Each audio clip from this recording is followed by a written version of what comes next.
what we do in our office. Many of you have already gone through this a few times. Some of us are still in middle school parents maybe here this morning. Wonderful. So it's a great opportunity for you to have an overview of what the office does and what we do. So first and foremost, I would like to, he needs no introduction. However, it's our wonderful leader, Mr. Danny Reynolds, who's been with us for 30 years.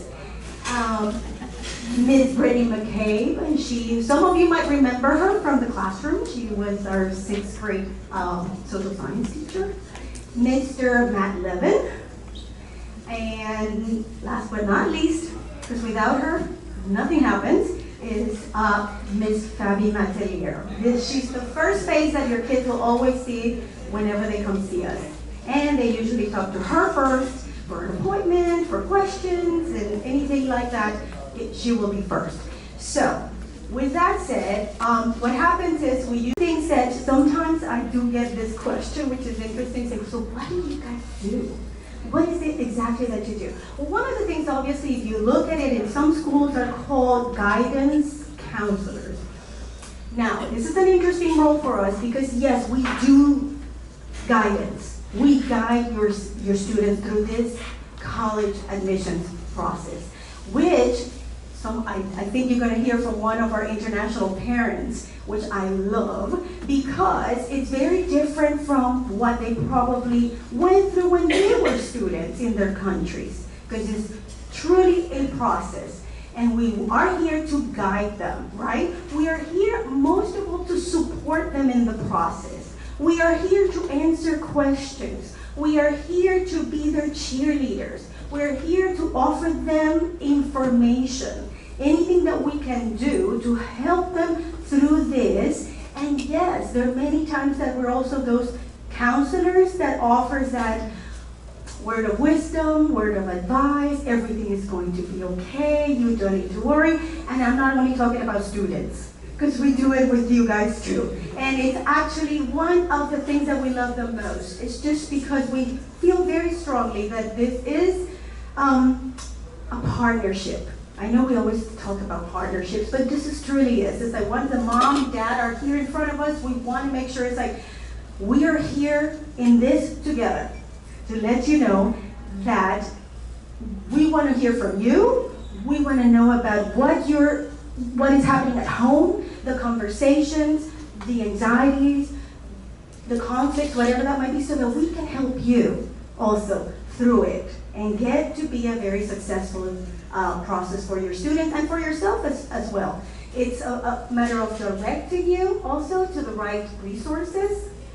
We invite you to we have so many programs at school to help you through this as well. The most important is if you're informed, if you know what's happening, then the rest should be a smooth sailing, okay? So with that said, obviously we're going to go through, in general, what is going to be the timeline of events, okay? Or what's going to happen when your students reach 10th grade and on. So with that, I'm going to let Brittany speak. Good morning, everybody. Again, my name is Brittany McCabe, and I put my very interesting, intriguing, raspy voice on for you today, so of course you're going to pay attention. So the timeline, again, this is a sort of overview of your child's, your student's relationship with college counseling 9 through 12. So in 9th grade, really your number one priority is to simply focus on your job as a student and to be a student and to fully engage in your high school experience. Yes, a part of that is going to focus on your academic performance in your classes. What do we mean when we say the grades are in ink? Your 9th grade grades will be on that transcript that is eventually sent to colleges, right? Those don't disappear if there's a big whoopsie. Those are there. So we try and communicate that to our freshmen. Get involved in the community. That could be the Palmer Trinity community, our local community, the global community, and start building your resume. Now, resume not in the sense of get a job at 14 or 15, okay? Resume being start tracking what it is you're involved in. Oftentimes, when we begin working with our juniors and sometimes in that senior fall, when they start filling out that application, it's amazing how much they forget. They forgot that they did this activity or were in this drama production, right? Or won this regional competition as a part of whatever sport. They forget, so it's just important to begin just writing it down somewhere, right? So beginning to do that. And their sort of relationship with standardized testing, right, begins in 9th grade with that PSAT in October. So freshman year, again, your job is to be a student at Palmer Trinity School and focus on that experience. Sophomore year, again, standardized testing, get that practice in with the PSAT. Then we will meet with the sophomores as a class a few times. We'll have a session with them to talk about that resume. The importance of being involved in Palmer Trinity School or the local community or the global community. Again, getting involved in ways that are meaningful to them. Okay, I will speak about that a little bit more later. We will have a mock ACT as well. So we encourage students to take both the SAT and the ACT simply to assess where are they sort of more naturally inclined, which test is the best fit for them, and which test they will likely to pursue. This Tuesday, many of you are with us for the case studies for mock admission, where we invite representatives from different colleges to come to our school and to work with students and families, really to talk about and experience how our applications read, how our students evaluated on the college side. So you get a little peek behind the curtain with that program. It's a very popular one with our families. We'll also start working with them on SCORE their sophomore year and train them how to use SCORE, this sort of software that we use really as a channel of communication between the college counseling office, the student, and the family. Your students will get assigned their college counselor in the spring of their sophomore year.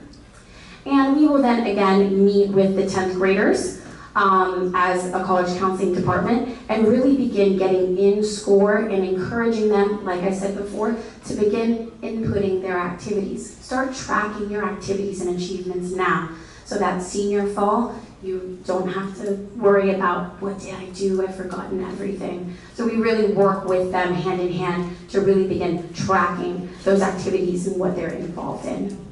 All right, with that, I'm going to hand it over to Inaida Romero for our busy junior year timeline.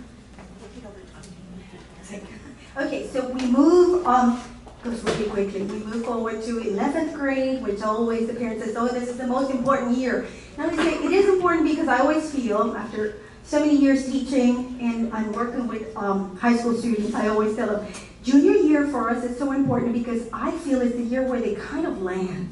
You know, all that upheaval from middle school and the craziness. Freshman year is still so much anxiety, whatever, but junior year I feel like emotionally, they're kind of matured a little bit. So we say, this is your year. You shine. This is where we are going to really see the real you. That's why that year, when we meet with them, this is what happens.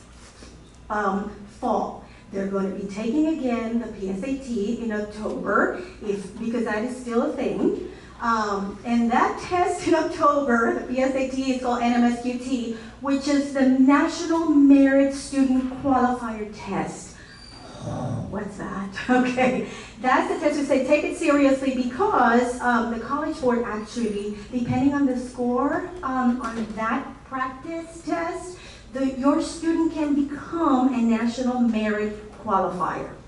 Meaning, depending on that score, it's a competition, your student can actually be recognized for many colleges, eventually for scholarships, or if it's just a recognition program just for the Hispanic students, for African American students, for Native American students, for Pacific Islander students, they're all there.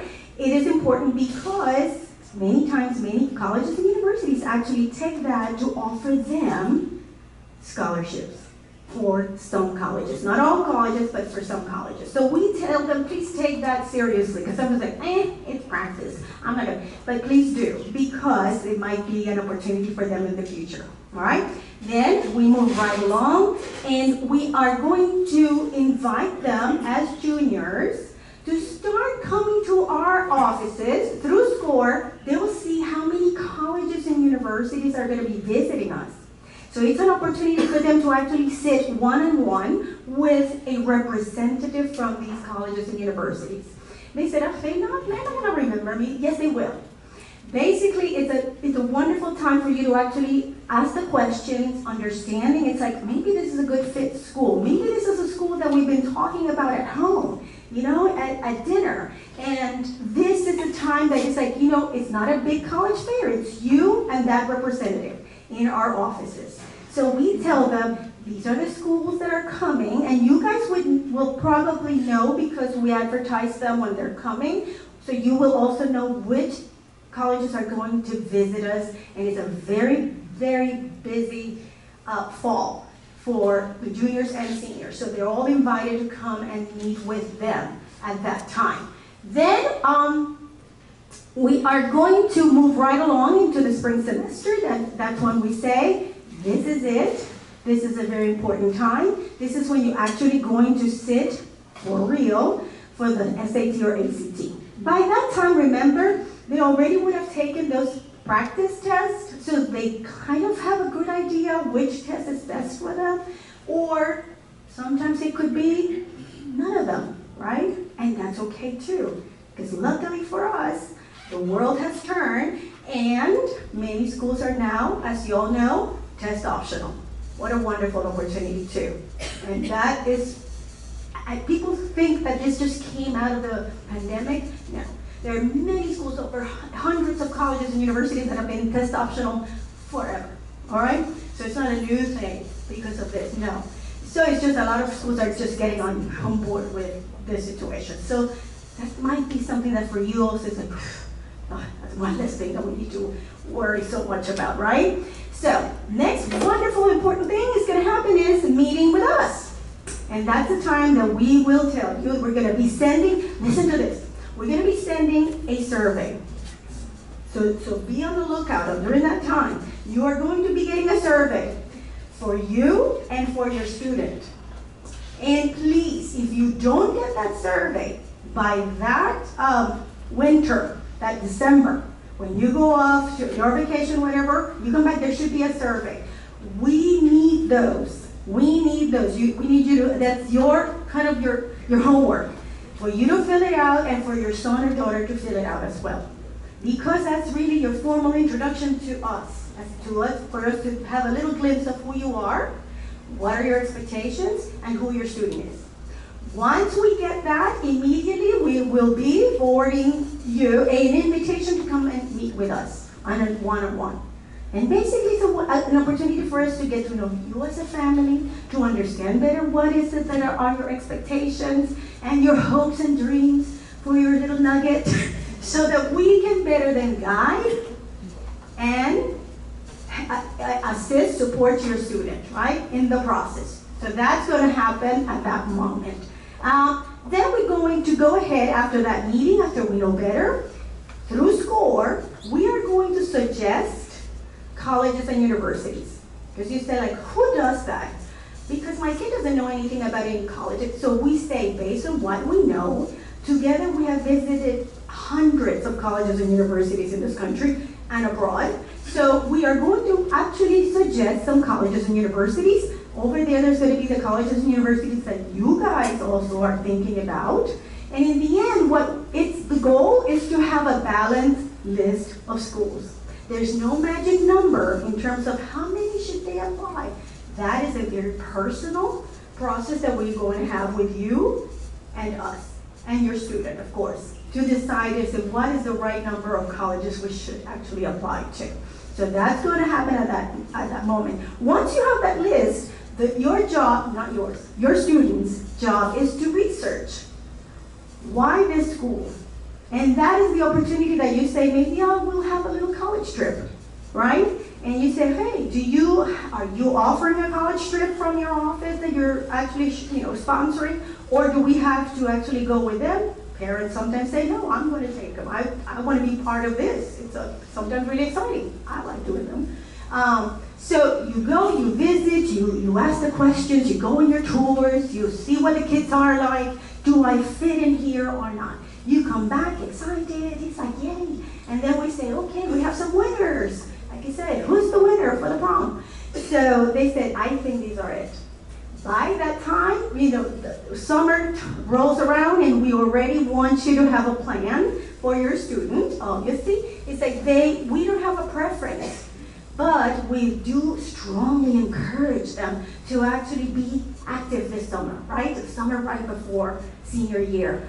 Maybe they could be working, or they could be doing a college program, right? You say maybe your student, yesterday I spoke to one that said, I am interested in journalism. I haven't had one of those in a while. I say, journalism, exciting. There's so many great programs over the summer. So we will also give them that information, and we will tell you a little bit more today about programs, college programs for summer for your student, that we would love to encourage them to do that, okay? So we also have the Dean's program where we invite you guys also again to come on campus, because we are going to have deans from different colleges and universities to speak to you about, not so much about their school, but about what in general you should be looking for in a college or university, and what is the value of a college education, right? So we strongly encourage you to do this, one of the many programs, like I told you, we offer.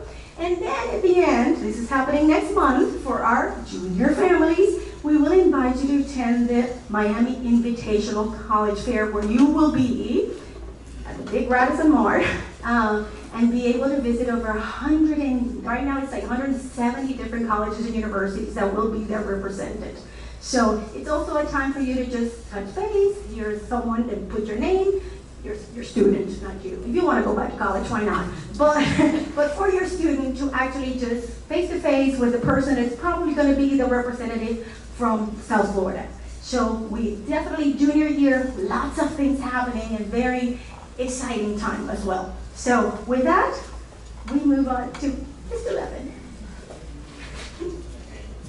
So senior year, this is when it all comes together. As Arada mentioned, junior year is really about the college search process, and senior year is when we move into the application process. So hopefully we started to narrow down those lists into those final lists of the colleges that they will be applying to. And when we talk about the colleges applying to, I know we mentioned it in our roles, but our role is to find the best fit for your student. And the biggest misconception is that the best fit means the highest ranked school the student can get into. But it's really so much more than that. It comes down to location, it comes down to finances, it comes down to athletics. Do they have your major, size of the school? There's so many things that go into it, even weather. I would say there's a reason I went to the University of Miami being from New Jersey. See? There's a lot that goes into finding what that best fit means, and it's different for each family. It's a very individual process. As we enter into senior year, the first thing we're going to do, it's actually the day before senior year, is we do boot camp. So at boot camp, we go over the entire application. What does Common App mean? How do we fill it out? What are supplemental essays? What are all the things that are coming up in this fall? And when we're in the spring, we don't get into applications, spring and junior year. We don't want to overwhelm families, we don't want to overwhelm students. So in the fall, in that boot camp, it's a 3-hour meeting, with the college counselor and just our cohort. So it's a very small group, very interactive meeting. This is when we really start meeting with kids a lot. I probably see my kids once every 2 weeks, 3 weeks. Again, narrowing down that list, finalizing that list, going over applications. Again, we're still meeting with college admissions reps. They come in for juniors and seniors. And then October, November, the dreaded first deadlines. That's when we'll first submit our applications. But what we say to our students is, if the deadline is November 1st, we want your application done by October 15th. That gives us 2 weeks to meet with the student, go over it, review it, and if there's any changes, we can change it. If a computer crashes on October 31st, that's tough. We always want our students to submit at least 3 to 5 days prior to a deadline. So we're trying to give ample opportunity for them to come meet with us, and we try to meet with all our students before they submit any application. Oftentimes we'll even submit the first one with them together, so that way they know exactly how to submit. Then they're also going to prepare their regular decisions that are due in January. We say by Thanksgiving break, they should be done with all their applications. They've earned that break. They've earned Thanksgiving break, they've earned their winter break. We know that they want to travel, see family, so we want them to be done with the application. We know it can be a stressful process for them, so the earlier that they are done, obviously if they extend into December, extend into Thanksgiving break, we'll always help them, but we really want them to be done by that time just so that they can enjoy the break and earn that relaxation that they deserve. And then spring semester, which there might not be as much to do spring semester, but some of our students say it's the hardest because that means waiting. That's where a lot of them are right now. So they would have submitted their regular decision applications that are in January and February. They'll be tracking and checking their applications. Oftentimes, a college is missing something. It's not a big deal. They'll just let us know and we'll resubmit it or send it to the reps that we know. But it is important just to track and check.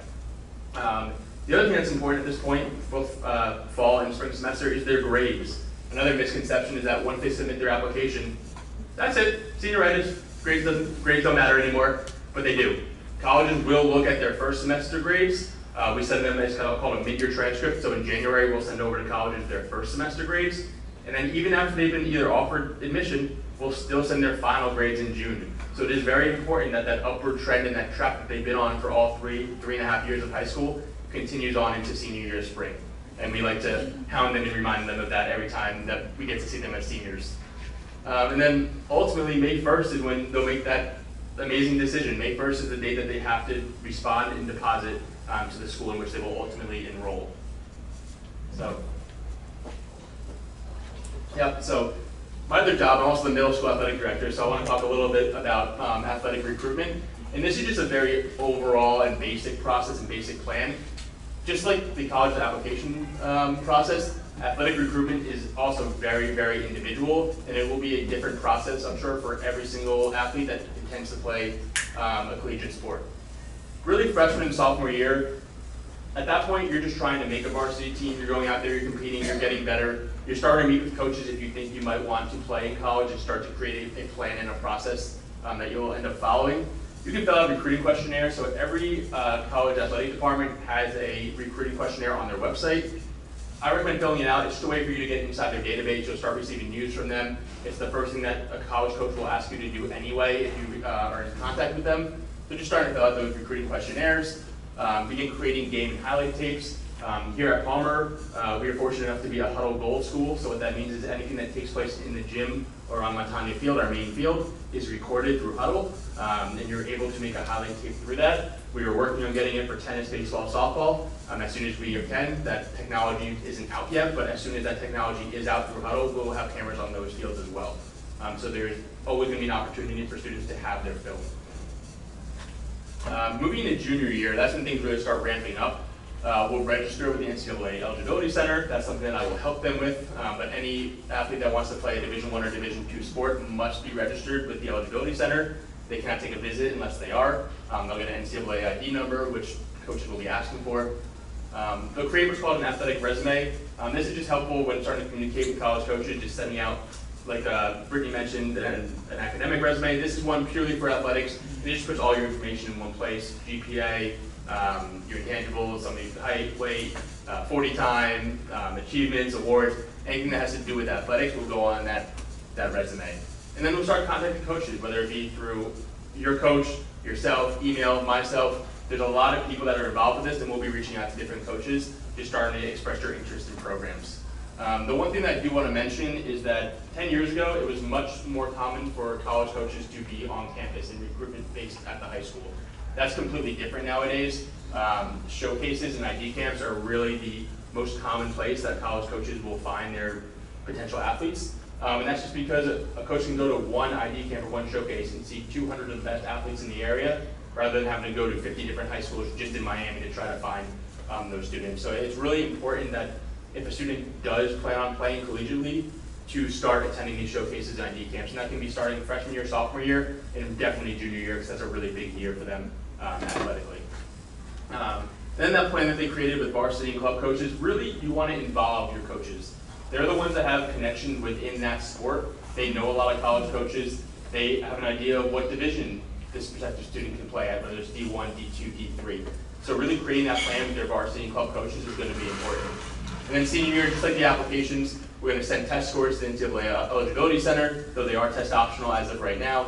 They'll be applying to college and universities, and then ultimately they'll determine where they'll sign a national letter of intent if they're playing Division I or Division II. That is a legally binding contract, so if they do commit and sign a national letter of intent, they are legally obligated to go to that school for at least 1 year. So that's a little bit about athletics. Again, I'll be helping out every step of the way within the athletic process. It is very individual, and the timeline does change depending on the sport, depending on the individual, depending on the team.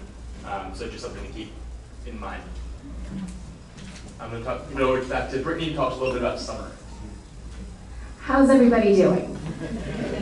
Just a little bit of information for you on a Thursday morning. I'd like to reiterate something that Matt said, is that we are here to help you every step along the way. We mean that. So today is not the last time you will be hearing this information. Today is not the last time you will be seeing us, I assure you. So just as I said to a parent this morning, just let some of this wash over you. It's okay. All right. So let's talk about summer. I'm getting a lot of questions now about summer planning, seeing as that we are in March, and a lot of questions from some of my sophomore and junior parents. So I'd like to begin by talking about 3 myths about how students think they need to spend their summer. Myth number 1, your summer has to be super impressive. Okay, that can mean different things to different people, okay? But that is a myth. Second, you need to spend a lot of money to have an impressive or productive summer. I'll talk about that in a moment. And number 3, you can't have downtime during the summer. Relaxation and balance, these things are key for our students and for all of you, their families, right? So we want to keep that in mind. Okay, so summer program categories. I want to kind of take a step back because this is a question, a very popular question I'm fielding right now. What does my student need to do during the summer in order for colleges to like them? I love your faces right now. That's me. It's okay, you're not alone. There's so much noise around this. And I tell my students this all the time. You're going to hear a lot of noise around this. But I really work very hard to shift the mindset of some of my students and families around this question. The real question is this: how can you pursue your passions in your interests in a way that demonstrates to colleges and universities that you genuinely care about these things? How can you pursue your passions and your interests in ways that are meaningful to you, that help you grow, that help you develop? And there are so many ways that students can do that. One of those ways is, of course, right, taking an academic class. Okay, that could be a program that you pay for your student to participate in, perhaps on a college or a university campus. Great. It gives them an academic experience, right? They're developing scholarly skills. Colleges, of course, will love to see that. If they're on a college or university campus, they get a glimpse into that life. It's wonderful preparation. Is it necessary? No. If it's great, if they can do it, fantastic. That is an option.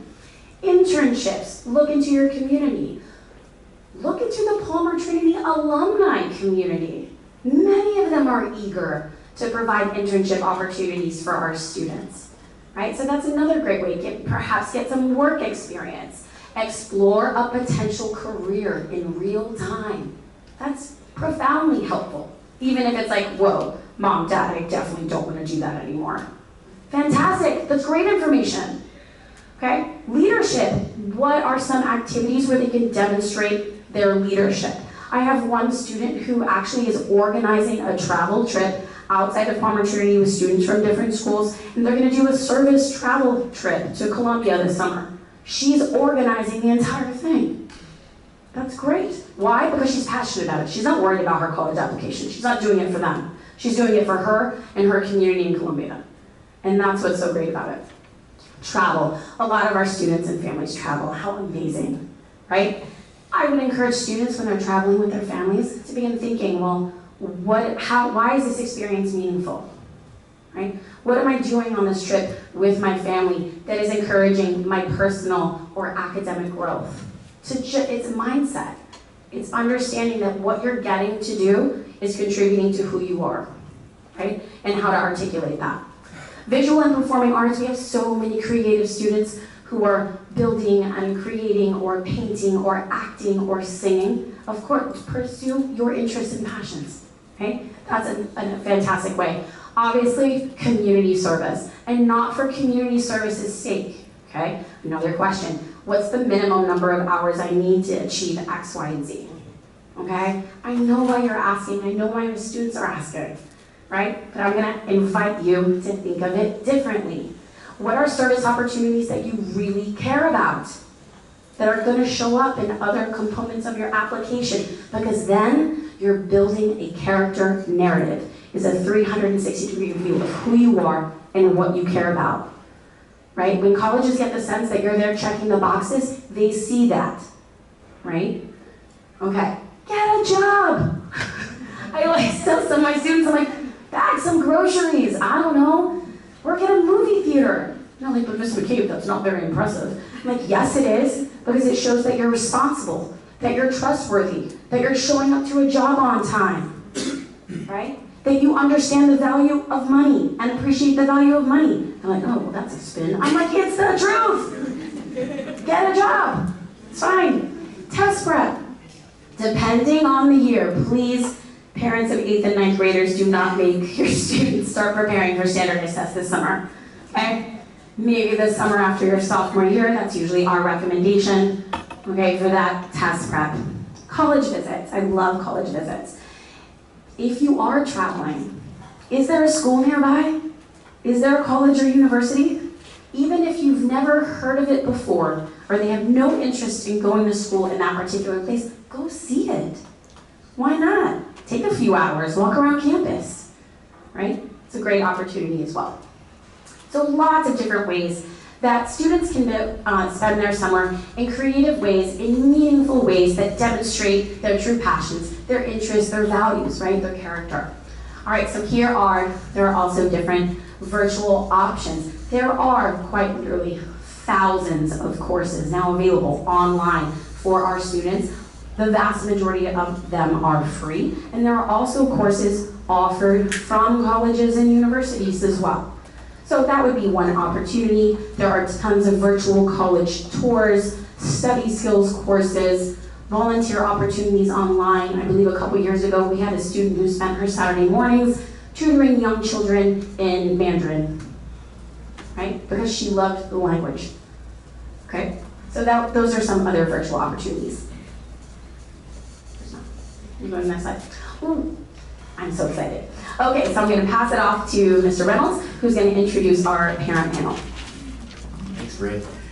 One exciting thing that I wanted to tell you all is that Patrick is allowing us to add another college counselor next year. So there will be 5 of us in the college counseling office. It's a personalized approach already, but our caseloads will be even smaller. So we're really excited about that. We're going to restructure the office a little bit because, as Brittany said, we want to sort of try to develop an internship program for students between 11th and 12th grade, so that new person will help us find opportunities in the community. We also want to have someone that is the queen or the king of scholarships. So any kind of outside scholarships, we know them, but to have a point course person who really knows about all of them. So if we come there, and then we have Brittany, who is the most incredible editor of essays. So we will restructure. We'll all be doing the same thing, but with 5 people for 115 in the class, that's probably the smallest caseload of any school in Miami. So we're very fortunate that Patrick's allowed us to do that.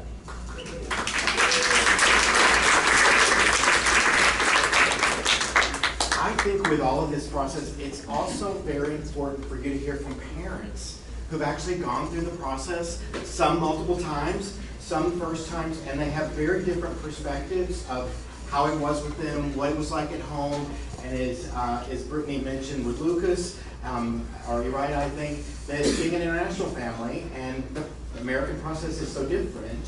And then I think with Sarah, she'll be able to tell you from her first child to the last one, the process changed all the time. So Sarah, would you like to start?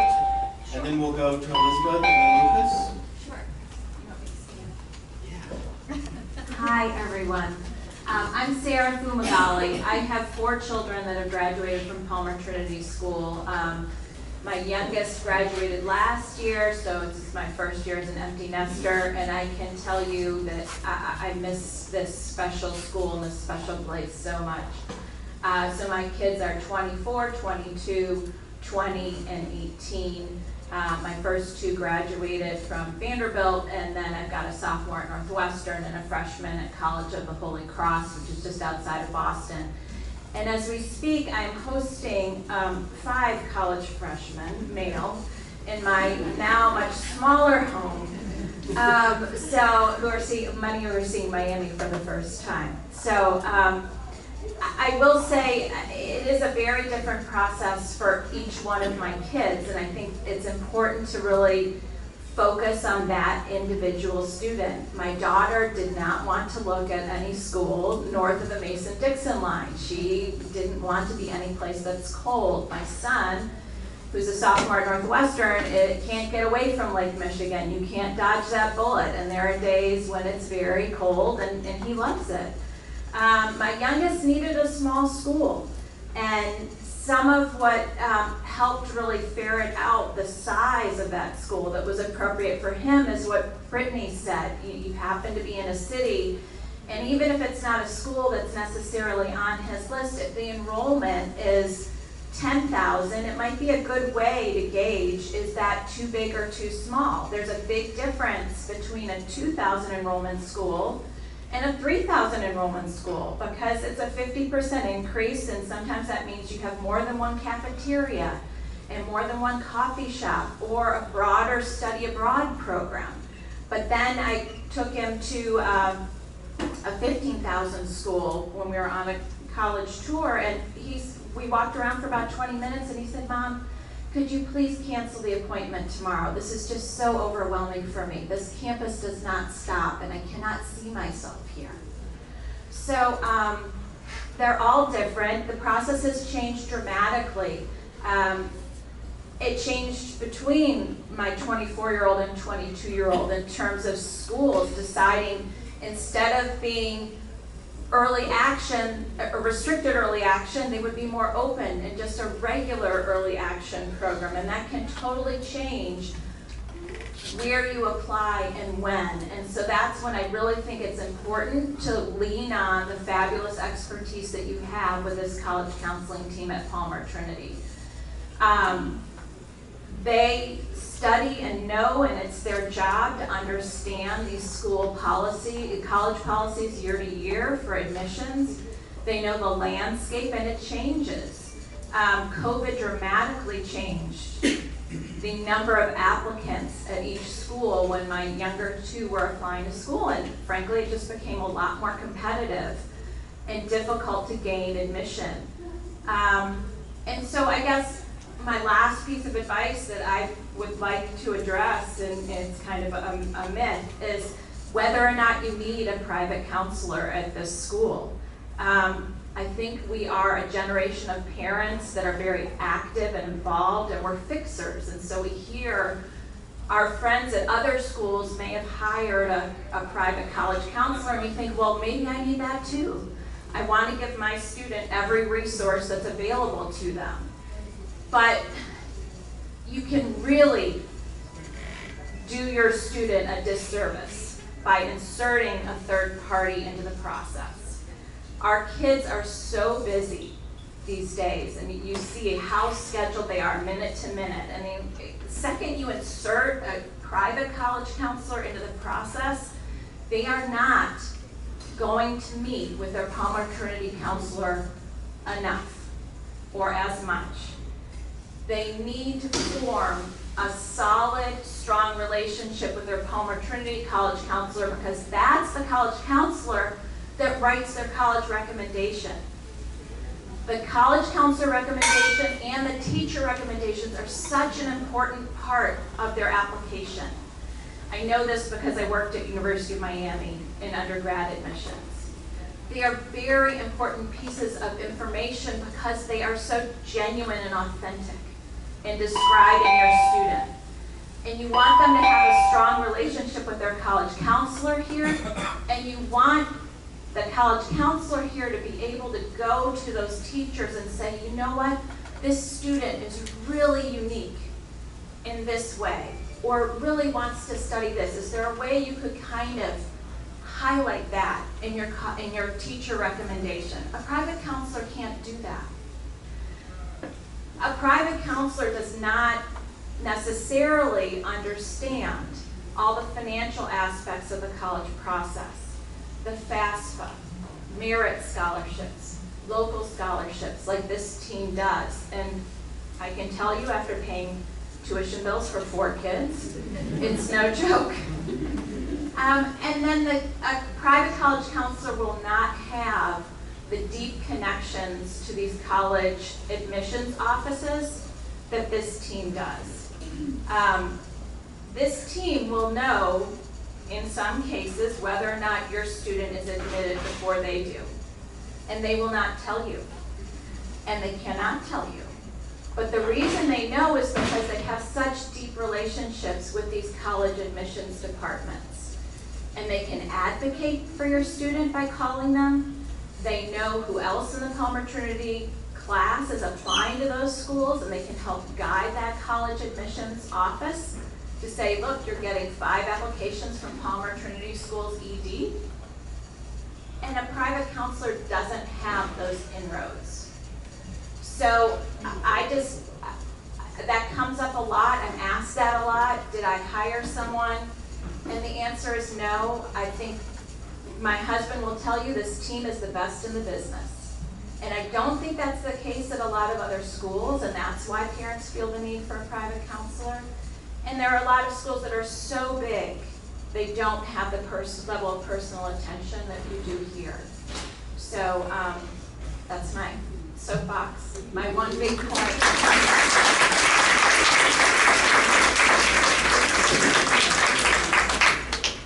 So I get to follow that. I really don't know much more I could add to what Sarah said. My name is Elizabeth Lalonde. I have a daughter who graduated last year. She's at Boston College. I have an 11th grader, so I get to start this all over again. And I have a 9th grader. So my point would be more, we have a great college counseling team. I think we're more of an emotional support team as parents. Kind of standing with your kid when they change their mind 5 times about what kind of school they want to go to. Is it a big state school? Is it a small private school? Is it in the city? Do you want the campus feelings, right? So visiting schools over the summer, I think is fantastic. It doesn't have to be the schools you're interested, just kind of like the 5 different schools, like a giant school, a small school, a campus school. That really helped her determine and narrow down what she wanted to do. Helping them through writing their essays. You know, she rewrote her essays 3 or 4 times because she didn't like the subject she was speaking on, which goes on Ms. McCabe's point on spending 9th grade. You know, parents are always asking me, what do I start doing in 9th grade? We get it as parents too. Help them find something they're passionate about, not so that they can get into a great school, but so that they have a really great topic that they can talk about in their personal essay. So, you know, just touring Miami, going into the Everglades, finding out a little bit about your city, maybe starting photography, or, you know, if they really like reading, you know, start a reading blog. I mean, it doesn't have to be an internship. It doesn't have to be, you know, this college course that they're going to take. Whatever their personal interest in will really help them write their essays. I can't really add much more on what Sarah said, but I really just be their emotional support. It really is a trifecta. We work together just like everything else in Palmer, you know, students, parents, and staff. I have 2 very different children. My first one got all of her, I think she was probably one of the first ones to get all of the deadlines in and her essays in and everything. And my junior, I think, still hasn't filled in what he needs to fill in. We keep getting calls from about 11, like we really need to get on that. So this will be a whole new process for me. It is a totally different child. So I get to, you know, enjoy this with you and start all over again. So.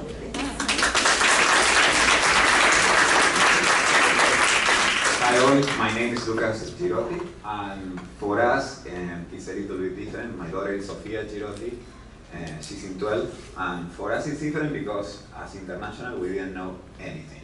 And when I say anything, it's anything. I mean, at one point, when she was in 9th, I was telling her, well, why don't you apply to 50 colleges?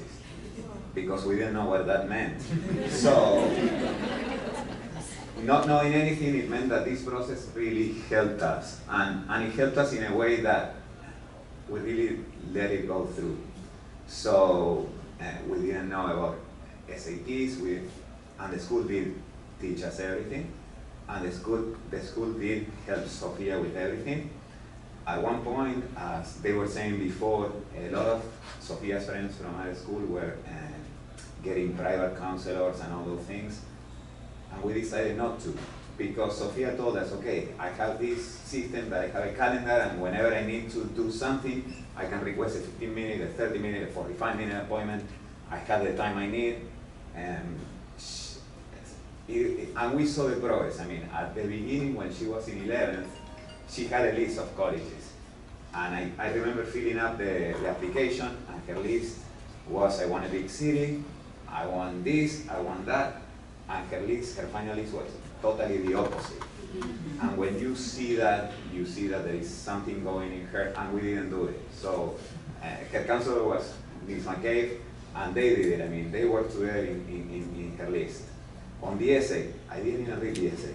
I mean, I don't know what she wrote. Why? Because she writes 20 times better than me. And she said it's good.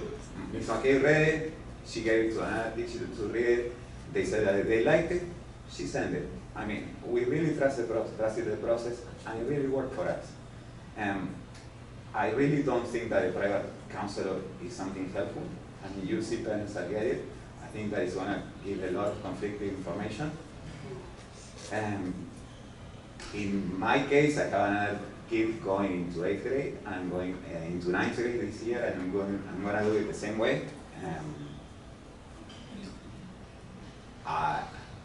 Another thing that I think is when they tell you do early decision, do early action, they really have to do it. Sofia did early decision, and she got into a school that she chose in early decision, and that meant that she's done now. And basically, when she's done, she has to do school, but she doesn't have the stress of waiting or anything like that. So that's another important thing. We didn't know what early decision was. We didn't basically, and I stressed that. And my questionnaire at the beginning, when we did the questionnaire, that it was a very long questionnaire. It was. I don't like filling in the paper. So, and I said, because we don't know anything, we don't know if we are missing something that we should know. And I think I had 2 appointments during the whole process. One, it was when COVID was in full rage, so it was a Zoom appointment. And in that appointment, that was one of my questions. Am I missing something that I should know?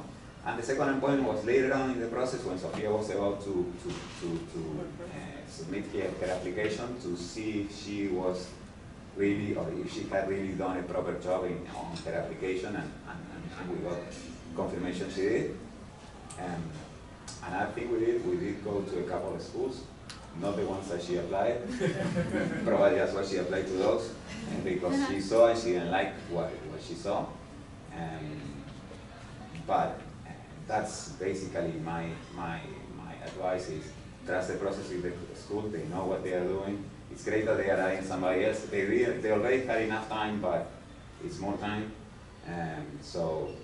We are really appreciative of what the school did for us. I don't know. Thank you.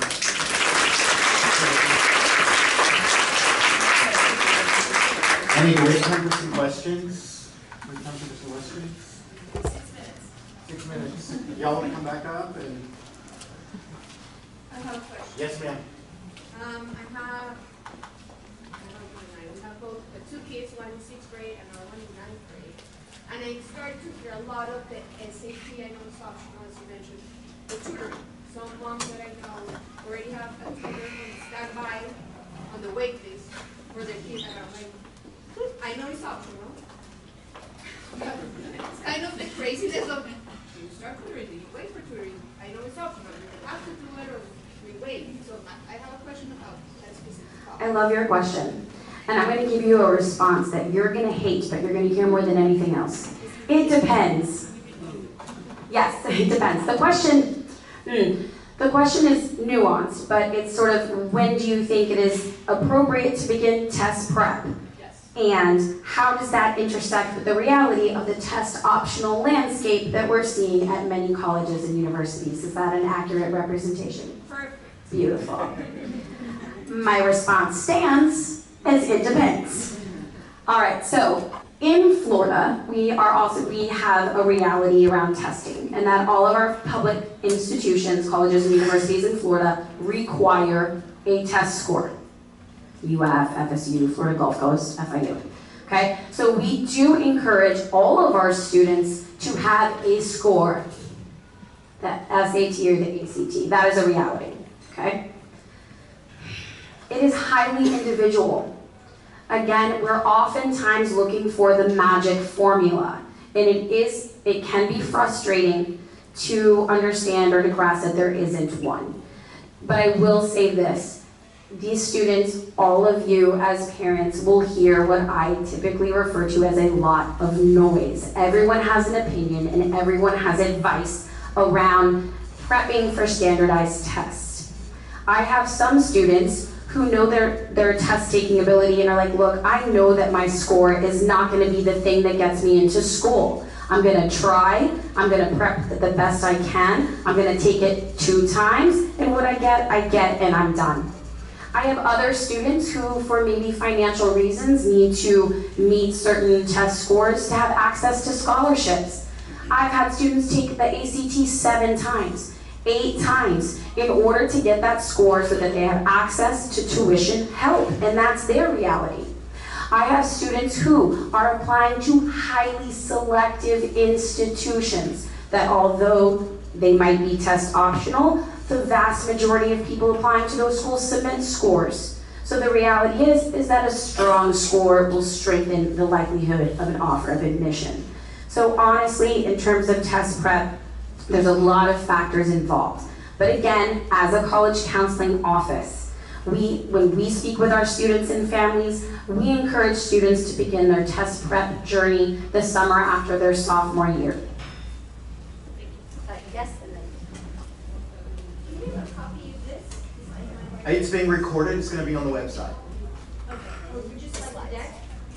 Yeah, we can send that to you. Okay, and then can I ask a second? Sure. My daughter plays ice hockey. Did you help her with that? Ice hockey, actually my favorite sport, being from New Jersey. Yeah, I'll certainly help her. I would say definitely talk to her club coach, I guess it's a club's team, her club coach, because they'll have more connections than I do. I don't have contact with that coach, or since we don't have hockey here, I don't really know as many people. But the process in terms of this remains the same. In terms of NCAA, in terms of the timeline, I would definitely get in touch with your coach though, because they'll be able to kind of lead you hockey specific. I have a couple questions. So my child is a freshman. If she does a test optional school, but she takes the test, do they know what she got on the test? Here's the thing, when they fill out their application, the question is about, will the college know if I don't want to submit test scores, if I've taken it or not? That's okay. When they fill out their application, they have the Common App, which is like the general one, and each college has a specific part. So they will ask you, do you want your test scores considered or not? So if you put no, they never see them. And then there's a part on the Common App where you can put them, but if you put no, the colleges can't see them. So you really decide. What we normally do as an office, as Brittany said, we meet together. It's like sorority rush. We put their picture up with all their stats, we look at all their colleges, and we talk, okay, should they apply to another college? Is this a good list? Is it a balanced list? So we go through all of that. Submit scores or not? And we look if they submit scores or not. So there is a place that we can look called a common data set, and it will give us sort of the mean test scores of every college. So it's strategy. If they're above that, yeah, we're going to send the test scores. If they're below that, we're not going to send the test scores. So if they apply to 8 colleges, like 3 they might send test scores and 5 they won't. So, you know, it just depends. But yeah, if you don't want them, they don't go. Just to add something to that real fast, another question that we often get is if they take the test more than one time, do they see all the scores? And the answer is no. Most colleges will super score, so you can send in 2 tests or 3 tests and they'll take the best subsections of each test, but they will only see what you send them. So if you take the test 9 times, they'll only see the 1 or 2 or 3 that you send them, the highest. We have a question here in the So speaking of strategy, I mean, it seems like the college counselors, you guys have relationships with the colleges, which is really good. If your student knows what colleges they want, perhaps there are college counselors that have better relationships with those colleges. And I'm thinking of it from a business perspective. Would the student be better off picking the college counselor that might have the better relationship in order for them to be able to give them, that step up? So this goes back to what Ms. Robledo was talking about before, in that we work together as a team, right? So even if your student is within my cohort and I am working with them one-on-one throughout their process, and if that relationship exists, for example, with a director who's been here for 30 years and that rep has been there for 30 years, I'm gonna be like, so Mr. Reynolds, this is my student, they're really invested in this school. What's the opportunity there to have that conversation? And that's how much trust we have as a team, and that is the approach that we would take. Does that answer your question? Wonderful, here and then here. How's a good way to visit schools while traveling? Like just like an informal maybe. So there's many different ways you can visit schools. Sometimes it's as simple as just getting on campus. It might be when they're on break or summer break, just going, the campuses are open, they're not locked. So you can literally just go in and visit, walk around and see it for yourself. But on each college's website, under their admissions page, there will be a link to sign up for a tour. So if you want to do an official tour, on the website is the way to sign up for that tour. But if you don't have time, or the times don't work for you, there's nothing wrong with just popping in for 20 minutes, getting a look at the schools, seeing what's out there, and then going on to the next one. So, and then also online, all of them have virtual tours now. That was one of the great things that came from COVID, is that all these schools added virtual tours to their website. So maybe there's a school out in California that you don't want to go look at until maybe your students applied to it and got in, but you can still do it before they apply, just virtually, and see what that college is all about. And even in the summer, they have Saturday information sessions at campus tours. Yes. And I'm a friend of 2 6th graders. I'm trying to keep my choices open. I'm trying to get earlier because of Lucas and an international parent. So my question is your focus solely the United States, or do you have experience with the United Kingdom, Spain? Yes, we do. We have kids that go all over the world for college, and all of us are pretty well versed in the UK. Brittany just got back from visiting the University of Edinburgh and the University of St. Andrews, which we have a very special relationship with. But we have kids that are in college right now in Japan. We have kids that are in school in Sydney. If we don't know, we find a way to figure out what the process is. And it's really interesting with international schools, the process is so transparent.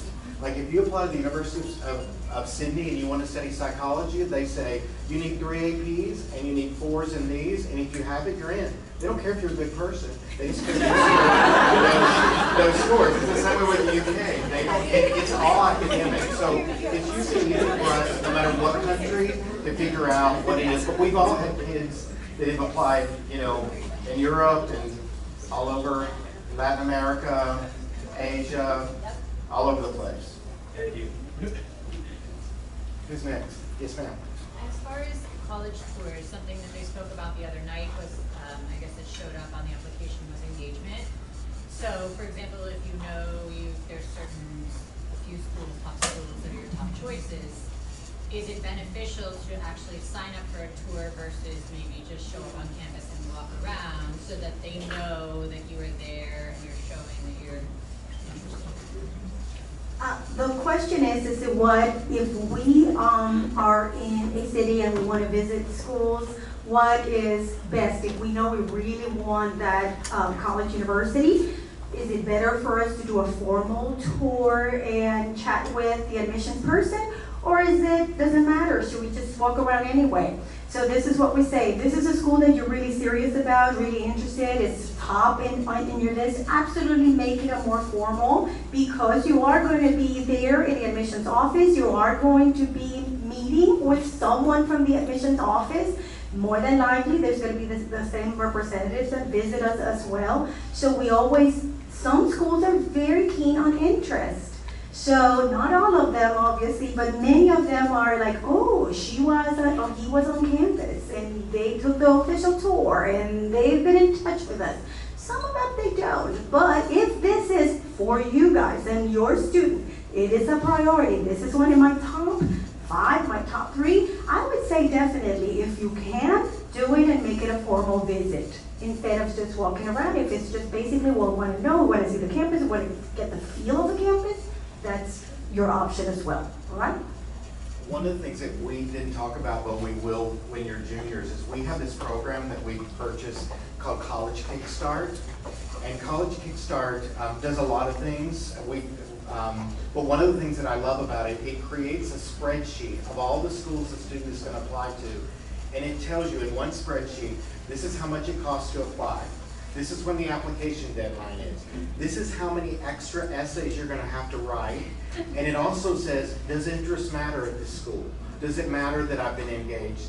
It also tells about scholarships. There are different deadlines for scholarships, or just by being in the applicant pool, does it matter? And am I going to have an interview or not?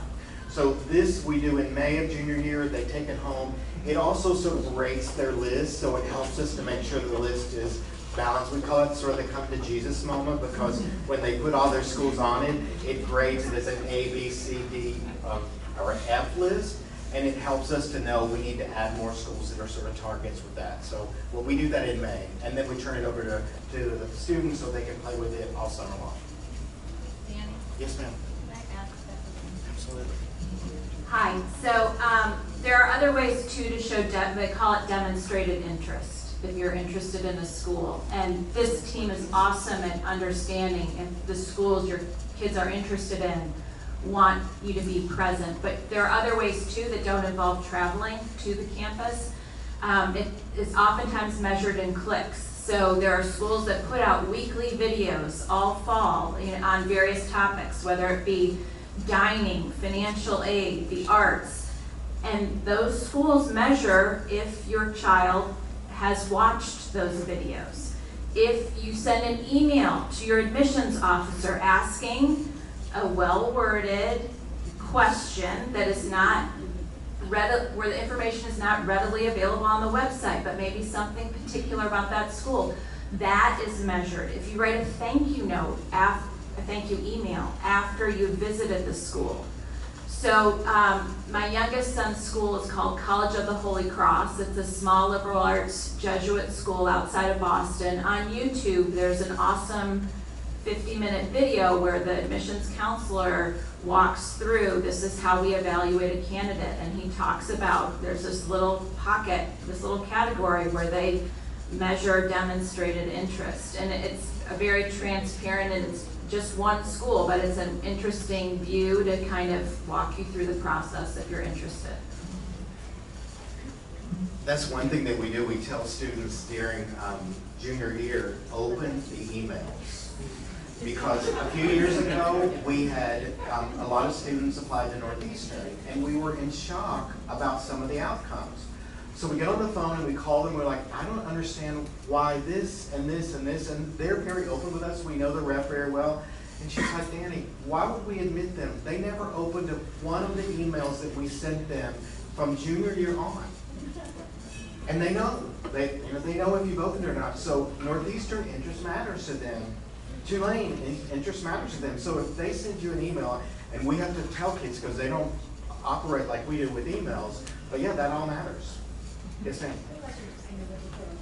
Somebody had one time brought this to my attention. They said that they created a separate email for their kid just for the college process because, Palmer sends them a ton of emails, as does everything else that they signed up for that they're not supposed to, like Shein or this or that. Right? So I see both my daughter's emails, and one doesn't check them at all. I don't even think she's out. And then the other one, she's okay at it, but I could see her being my daughter that wants to apply to 50 schools, and just they could miss them. So is it important that they use the palmertrinity.org, or do you recommend that maybe they set up a separate Gmail? I don't think it really matters, but they have to remember what they did because that's what happens. that's what happens, that, we fill out the Bright Future Scholarship yesterday with the seniors, and one said, oh my gosh, it's not opening. Well, what had happened was she had created 2 other emails, and then she couldn't remember what the passwords were that it already had, so Babby has to call the state of Florida to figure out what's going on with the kid. And then, so if they have one and they keep it and they let us know, because we send a lot of emails to them too, but yeah, I mean, it's really up to them, but they gotta check their emails. Yeah. Are we done?